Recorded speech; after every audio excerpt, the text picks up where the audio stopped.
చూస్ country delight, live better. ఇప్పుడే country delight app ని download చేసుకోండి.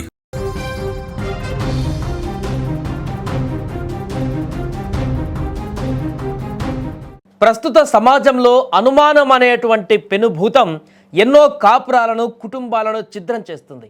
చిన్న చిన్న అనుమానాలు కూడా దారుణాలకు దారితీస్తున్నాయి. ముఖ్యంగా కట్టుకున్న భార్యపైనే అనుమానం పెంచుకొని కిరాతక చర్యలకు పాల్పడుతున్నటువంటి భర్తల సంఖ్య ఇటీవల పెరిగిపోతుంది. అటు భార్యలు కూడా అలాంటి పరిస్థితికే తావుతీస్తున్నారు. ఇటువంటి దారుణమైనటువంటి సంఘటన సంగారెడ్డి జిల్లా అమీన్పూర్ పోలీస్ స్టేషన్ పరిధిలో తాజాగా జరిగింది. అనుమానంతో కళ్ళు మూసుకుపోయినటువంటి ఒక భర్త ఏకంగా బ్యాట్తో బాది తన భార్య ప్రాణాలను తీసేశాడు. సంగారెడ్డి జిల్లా అమీన్పూర్ పోలీస్ స్టేషన్ పరిధిలో ఈ దారుణ ఘటన చోటు చేసుకుంది. వివాహేతర సంబంధం పెట్టుకుందనేటువంటి అనుమానంతో ఓ భర్త ఈ ఘాతుకానికి పాల్పడ్డాడు. కట్టుకున్నటువంటి భార్యనే బ్యాటుతో కొట్టి అతి కిరాతకంగా హతమార్చాడు. గుంటూరు జిల్లా బీతపూడికి చెందినటువంటి వెంకట బ్రహ్మయ్య, కృష్ణవేణి భార్యాభర్తలు. వీరు జీవనోపాధి కోసం హైదరాబాద్లోని అమీన్పూర్లో నివాసం ఉంటున్నారు. కొంతకాలంగా వీరికి 2 పిల్లలు కూడా ఉన్నారు. కృష్ణవేణి వృత్తిరీత్యా డిసిసిబి బ్యాంకులో అసిస్టెంట్ మేనేజర్గా పనిచేస్తుంది. ఇక ఆమె భర్త వెంకట బ్రహ్మయ్య రియల్ ఎస్టేట్ వ్యాపారం చేస్తున్నాడు. అంత బాగానే ఉంది, వెల్ సెటిల్డ్, అంత బాగానే కొనసాగుతున్నటువంటి సందర్భంలో గత కొంతకాలంగా వారి కాపురంలో కలతలు మొదలయ్యాయి.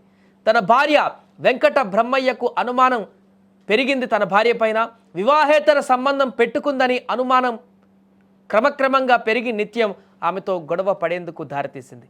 నిన్న కూడా భార్యాభర్తల మధ్య ఇదే విషయమై తీవ్రమైనటువంటి వాగ్వాదం కూడా జరిగిందట. కోపోద్రిక్తుడైనటువంటి వెంకట బ్రహ్మయ్య ఒక్కసారిగా నియంత్రణ కోల్పోయాడు.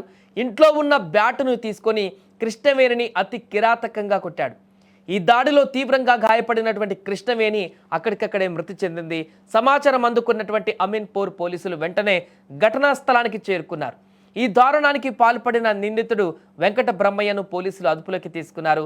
అనంతరం మృతదేహాన్ని పోస్టుమార్టం నిమిత్తం స్థానిక ఆసుపత్రికి తరలించారు. ఈ ఘటనపైన పోలీసులు కేసు నమోదు చేసి దర్యాప్తు చేస్తున్నారు. ఏదేమైనా కూడా వరుసగా జరుగుతున్నటువంటి ఇలాంటి ఘటనలన్నీ కూడా క్షణికావేశంలో తీసుకునేటువంటి నిర్ణయాలు ఎంత దారుణాలకు ఒడిగడుతున్నాయనే దానికి అద్దం పడుతున్నాయి.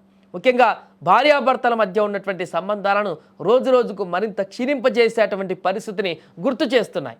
ప్రధానంగా అనుమానమే దీంట్లో పెనుభూతంగా మారుతున్న సందర్భం ఉంది. మరొక సందర్భాలలో అక్రమ సంబంధాలు ఈ యొక్క హత్యలకు దారితీస్తున్నాయి. అనేక ఇన్సిడెంట్లు చూస్తూనే ఉన్నాం గత కొన్ని రోజులుగా. మన రాష్ట్రంలో కానీ వేరే రాష్ట్రాలలో కానీ ఇదే రకమైనటువంటి పరిస్థితి. భర్తను లవర్తో భార్య చంపించడం, భార్యను భర్త చంపేయడం, ఇలాంటి ఘటనలు నిత్య కృత్యంగా మారుతున్నటువంటి సందర్భం నెలకొంది. కుటుంబ సంబంధాల మీద అనేక ప్రభావాలను చూపిస్తున్నటువంటి పరిస్థితులు కనపడుతున్నాయి. ఇప్పుడు అభశుభం తెలియని ఆ పిల్లల పరిస్థితి ఎటు తోచనటువంటి పరిస్థితిగా మారింది.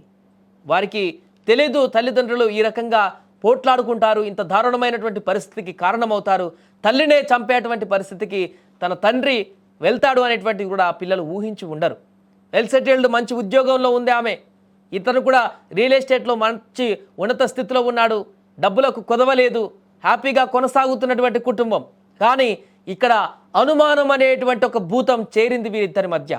ఆ కుటుంబాన్ని సవ్యంగా సాగిపోతున్నటువంటి ఆ కుటుంబాన్ని చిన్నాభిన్నం చేసింది. ఆ పిల్లలని అనాథలుగా మార్చింది, అతన్ని హంతకుడిగా మార్చింది, ఆమెను ఈ లోకం నుంచి దూరం చేసింది. మొత్తానికి ఆ కుటుంబాన్ని పూర్తిగా ఇప్పుడు రోడ్డు పాలు చేసింది. సో ఈ ఘటన తాజాగా హైదరాబాద్లో చోటు చేసుకోవడం పట్ల ఒకసారిగా సంచలనంగా మారింది.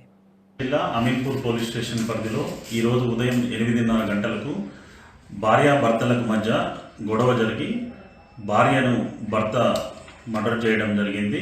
దీనిలో చెవుల కృష్ణవేణి, వైఫ్ ఆఫ్ వెంకట బ్రహ్మయ్య అనే ఫ్యామిలీ కేఎస్ఆర్ కాలనీ అమీన్పూర్లో గత కొంతకాలంగా ఉంటున్నారు. మహిళ మృతురాలు అయిన Krishnaveni assistant manager DCCB bank Kohir బ్రాంచ్లో పనిచేస్తుంది. భర్త అయిన బ్రహ్మయ్య రియల్ ఎస్టేట్ వ్యాపారం చేస్తూ ఇక్కడే ఉంటున్నారు. వీరికి ఒక పాప, ఒక బాబు ఉన్నారు. వారు ఇంటర్మీడియట్ అండ్ 8th క్లాస్ చదువుతున్నారు. వీరిద్దరి భార్యాభర్తల మధ్య ఒకరిపై అనుమానంతో మార్నింగ్ జరిగిన గొడవలో భర్త చేసిన దాడిలో భార్య మరణించింది. ఎట్లా కొట్టింది సార్? ఇంట్లో బ్యాట్ ఒకటి ఉంది, ఆ బ్యాట్ తీసుకొని తల మీద కొట్టడంతో ఆమె అక్కడికక్కడే మృతి చెందింది.